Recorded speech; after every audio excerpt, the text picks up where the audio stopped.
Ladies and gentlemen, welcome to Chanel Jasmine, the best novel Chanel for romantic stories.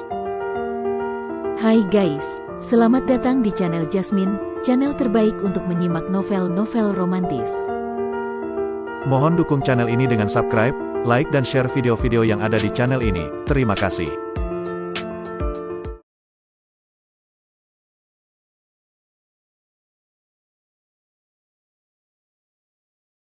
Kaisar Agung Seni Bela Diri Bab 1043. Sebelumnya, saat masih di kota Yunlong, putra Dewa Darah pernah mengatakan, untuk membuka harta karun warisan seorang kuat dari klan Dewa Perang, dibutuhkan 3 pusaka legendaris, jimat Dewa Perang, baju zirah Dewa Perang, dan tombak Dewa Perang. 3 pusaka ini dikenal sebagai 3 harta Dewa Perang, yang melambangkan puncak kekuatan serangan dan pertahanan. Pada masa kejayaan klan tersebut, setiap prajurit Dewa Perang pasti memiliki ketiga pusaka itu. Kini, setelah mendapatkan baju zirah Dewa Perang, Luo Xiu akhirnya mengerti mengapa Dugutianya, yang tak pernah punya dendam dengannya, bersikeras ingin merampas jimat Dewa Perang darinya. Ternyata, Dugutianya sendiri memiliki satu bagian dari pusaka itu, dan berniat melengkapinya dengan merebut milik Luo Xiu. Memikirkan itu, Luo Xiu juga menyadari sesuatu. Bagaimana dengan Lu Yingji? Orang itu juga tidak punya hubungan apapun dengannya. Tapi tetap saja datang hendak membunuh. Jawabannya mungkin sama, semua ini demi jimat Dewa Perang. Luo Xiu menatap ke arah Hu Qingqing, yang kini memegang kendi dewa milik Lu Yingji. Aura kekuatan tingkat Dewa Iblis 9 yang sebelumnya mengejutkan, kini sudah sepenuhnya tersembunyi kembali dalam tubuhnya.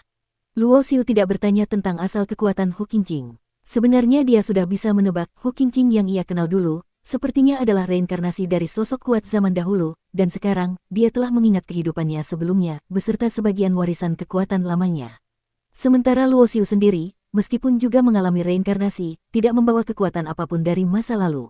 Itu karena, setelah menghancurkan piringan reinkarnasi, sebagian jiwanya malah tertahan di dalam manik kehidupan dan kematian, sebuah pecahan dari piringan itu, dan hampir saja dikendalikan oleh Meng Qianxiang. Namun, nasib berkata lain. Pada akhirnya Luo Xiu berhasil membebaskan diri dari kendali itu. Apakah kakak ingin ini? Suara lembut Hu Qingqing terdengar. Dari kendi dewa, dia mengeluarkan sebuah cincin penyimpanan, dan dari dalamnya, mengeluarkan sebuah tombak berwarna emas kehitaman. Tombak itu tampak bagaikan seekor naga yang melilit, gagangnya ramping namun mengandung aura pembunuhan yang mengerikan. Inilah, tombak Dewa Perang, senjata legendaris yang digunakan para prajurit Dewa Perang di zaman kuno, yang dulunya begitu terkenal di dunia para Supreme. Tak perlu memanggilku penyelamat, kata Luo Xiu dengan datar. Dulu dia menolong Hu Qingqing murni karena rasa iba, tanpa mengharapkan balasan. Kalau begitu, bolehkah aku memanggilmu kakak? Tanya Hu Qingqing sambil tersenyum manis di balik cadarnya. Meskipun wajahnya tertutup, bayangan senyumnya tetap membekas di hati. Senyuman itu cukup untuk membuat siapapun tergila-gila.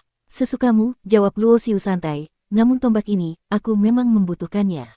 Maka ini, hadiah untuk kakakku, ucap Hu Qingqing, menyerahkan tombak itu.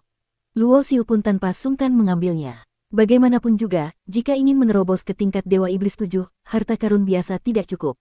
Dia memang membutuhkan sesuatu sebesar ini. Kakak, sekarang ketiga pusaka Dewa Perang sudah lengkap. Apa kita langsung mencari harta karun itu? Tanya Hu Qingqing. Kau mau ikut juga? Luo Xiu meliriknya. Tentu, kemanapun kakak pergi, aku akan ikut, jawab Hu Qingqing dengan tenang. Dong, langkah kaki raksasa menggema. Kardislar melangkah di dataran luas, sementara Luo Xiu berdiri di pundaknya, menggunakan resonansi dari 3 pusaka Dewa Perang untuk merasakan arah harta karun. Di sisinya, Hu Qingqing diam-diam menatap Luo Xiu. Meskipun kini dia sudah mengingat masa lalunya, kenangan hidupnya di kehidupan sekarang ini kenangan tentang Luo Xiu jauh lebih berharga baginya. Di kehidupan sebelumnya, sebagai putri iblis surgawi, tak terhitung banyaknya pria hebat yang jatuh hati padanya. Tapi hanya Luo Xiu, satu-satunya pria yang tidak pernah tergoyahkan oleh kecantikannya. Sejak saat itu, dia tahu Luo Xiu pasti akan menjadi sosok luar biasa. Hu Qingqing sebenarnya ingin membujuk Luo Xiu untuk menyerahkan manik kehidupan dan kematian agar bisa disegel di tanah suci jalan iblis. Namun, sejak kesalahpahaman mereka di kota Yunlong, dia sadar Luo Xiu adalah orang yang sangat keras kepala. Jika dia memaksa lagi, mungkin justru Luo Xiu akan membencinya dan menjauh. Itu adalah sesuatu yang tidak ingin dia lihat. Setelah menempuh perjalanan 10 hari, mengikuti arah resonansi 3 pusaka, mereka tiba di sebuah tempat aneh, hamparan tanah tandus, kering kerontang tanpa sehelai rumput. Anehnya, wilayah sekitarnya masih hijau dan subur. Saat memasuki wilayah itu, Luo Xiu segera merasakan aura warisan Dewa Perang. Namun, aura itu terlalu mencolok. Itu artinya, siapapun yang mendekat bisa langsung menyadari ada sesuatu di sini. Luo Xiu melebarkan kesadaran ilahinya, dan wajahnya langsung berubah gelap. Lebih dari 200 orang kuat telah tiba di sekitar area ini. Luo Xiu, tiba-tiba, sebuah suara terdengar. Luo Xiu menoleh dan melihat sebuah kapal besar melayang di udara. Di atas geladak kapal itu, berdiri dua sosok yang akrab, Yun Yitian dan Huang Wuji. Mereka berdua berdiri berdampingan, dengan senyum penuh makna mengarah padanya. Luo Xiu tidak menyangka dua orang itu, Yun Yitian dan Huang Wuji, ternyata ikut datang juga. Tanpa ragu, dia melompat ke geladak kapal besar mereka. Hehe, Luo Xiu, kau datang diam-diam ke tempat ini, Yun Yitian berkata sambil tersenyum, apakah kau juga dengar kabar tentang terbukanya tempat harta seorang ahli besar? Nada bicaranya memang sedikit ambigu, seolah menuduh Luo Xiu ingin menikmati rahasia besar ini sendiri, tanpa mengabari mereka. Namun Luo Xiu tidak peduli menjelaskan. Ia hanya berkata santai, aku juga baru tahu tentang tempat ini. Itu bukan dusta. Memang setelah Luo Xiu mendapatkan 3 pusaka Dewa Perang dan merasakan arah resonansinya, baru beberapa hari belakangan ini dia menemukan tempat ini. Dia memang tak menyangka, tempat yang begitu susah dia cari ini ternyata malah sudah diketahui begitu banyak orang. Kalau sudah begini, kata Huang Wuji sambil tersenyum, bagaimana kalau kita bergabung dan mencari harta ini bersama-sama? Luo Xiu mengangguk sedikit, tak membahas soal pergi diam-diam itu lagi. Sementara itu, Huang Wuji dan Yun Yitian juga sempat melirik ke arah Hu Qingqing, yang berdiri tenang di samping Luo Xiu. Mereka bertanya-tanya dalam hati, bagaimana Luo Xiu bisa berteman dekat dengan Putri Iblis Surgawi, tapi mereka tidak bertanya langsung.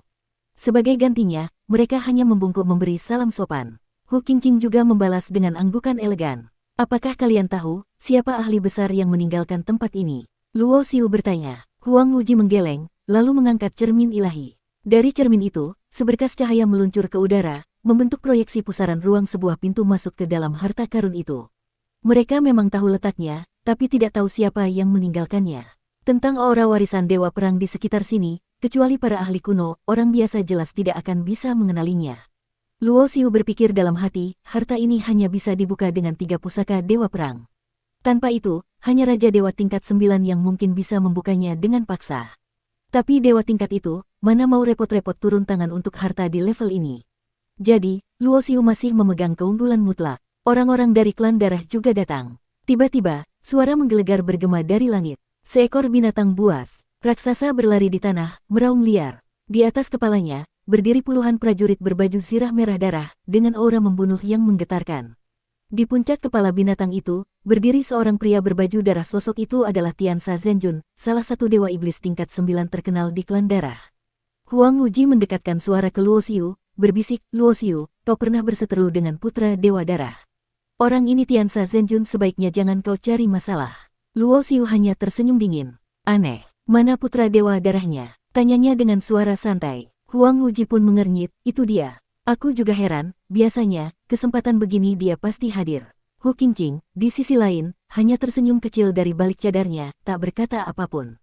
Bagaimanapun, dialah yang membuat putra dewa darah hancur jadi abu. Orang-orang tanah suci Jalan Iblis juga datang. Sebuah awan hitam raksasa melayang di langit, mengiringi seekor naga hitam bermata 4 dan berbadan besar. Binatang itu jauh lebih mengerikan daripada monster klan darah. Di punggung naga itu berdiri banyak ahli kuat dari tanah suci Jalan Iblis, dan di atas kepala mereka, menggantung sebuah istana awan hitam berisi kekuatan iblis murni. Kakak, aku ke sana dulu, kau mau ikut? Tanya Hu Qingqing. Pergilah, aku di sini saja, jawab Luo Xiu tenang. Dengan satu lompatan ringan, Hu Qingqing terbang menuju naga hitam. Saat tiba, semua prajurit tanah suci itu berlutut dan berseru, salam untuk sang putri iblis surgawi.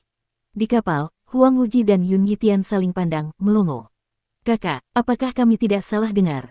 Tadi putri iblis surgawi memanggil Luo Xiu, kakak. Mereka menatap Luo Xiu seolah menatap monster. Dia teman lamaku, jawab Luo Xiu datar. Gila, Huang Wuji langsung berseru, memanggil Qingqing, begitu akrab. Luo Xiu, kau benar-benar keterlaluan. Yun Yitian juga ikut menggoda sambil menghela napas iri, bisa membuat putri iblis surgawi yang sekaligus seorang jenius puncak memanggilmu, kakak, begitu manis. Sungguh, keberuntunganmu luar biasa besar. Mereka berdua benar-benar menganggap Luo Xiu kini seperti bintang besar di tengah langit. Bersambung.